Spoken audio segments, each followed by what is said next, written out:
Last வீடியோவோட continuation தான் இது. லாஸ்ட் வீடியோல பார்த்தீங்கன்னா, வெளியில ஃபுல்லாவே சாம்பிராணி காட்டியிருப்பேன். அதுக்கப்புறம் வந்து வீட்டுக்குள்ளேயும் பூஜை ரூம்ல என்ட்ரன்ஸ்ல வந்து சாம்பிராணி காட்டியிருந்தேன். அதுக்கப்புறமா பூஜை ரூம்குள்ள வந்து எல்லா ஃபோட்டோஸ்க்கும் நல்லா வந்து சாம்பிராணி காட்டிட்டேன். அதுக்கப்புறமா நம்ம கிச்சன்ல அன்னபூர்ணி அம்மன் சிலை வச்சிருக்கோம் இல்லையா? அந்த இடத்துலயும் விளக்கேத்திட்டு சாம்பிராணியும் காட்டியாச்சு.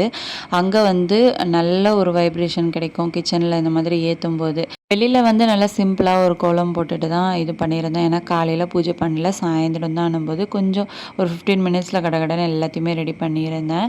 அதுக்கப்புறம் பார்த்தீங்கன்னா, எல்லா வேலையும் முடிச்சுட்டு பூஜையெல்லாம் கம்ப்ளீட் பண்ணிட்டு வெளியில பார்த்தா, வாசல்ல ஒருத்தர் வெயிட் பண்ணிட்டுருக்காரு. அவரு வந்து வெயிட் பண்றாரே அப்படின்னு சொல்லிட்டு நான் என்ன பண்ணேன், பாப்பாவ வந்து வீட்ல இருந்த வாழைப்பழத்த எடுத்துட்டு வந்து குடுக்க சொல்லியிருந்தேன். அத வாங்கிட்டு எடுத்துட்டு போயிட்டு நான் வந்து கோமாதாக்கு நல்லாவே வாழைப்பழத்த குடுத்தாச்சு. கொஞ்சம் பயந்துட்டு தான் குடுத்துருந்தேன். ஏன்னா வந்து இப்படி பழக்கம் கிடையாது. எப்பவுமே ஈவினிங் டைம்ல ரோட்ல போயிட்டுருக்கோம். அத பார்த்துருக்கேனே தவிர, இந்த மாரி வாசல்ல நின்னது கிடையாது. சரி இன்னைக்கு நிக்கவும் வந்து நானும் குடுக்கலாம் அப்படின்னு சொல்லிட்டு குடுத்துட்டேன். நெக்ஸ்ட் வீடியோல பார்க்கலாம்.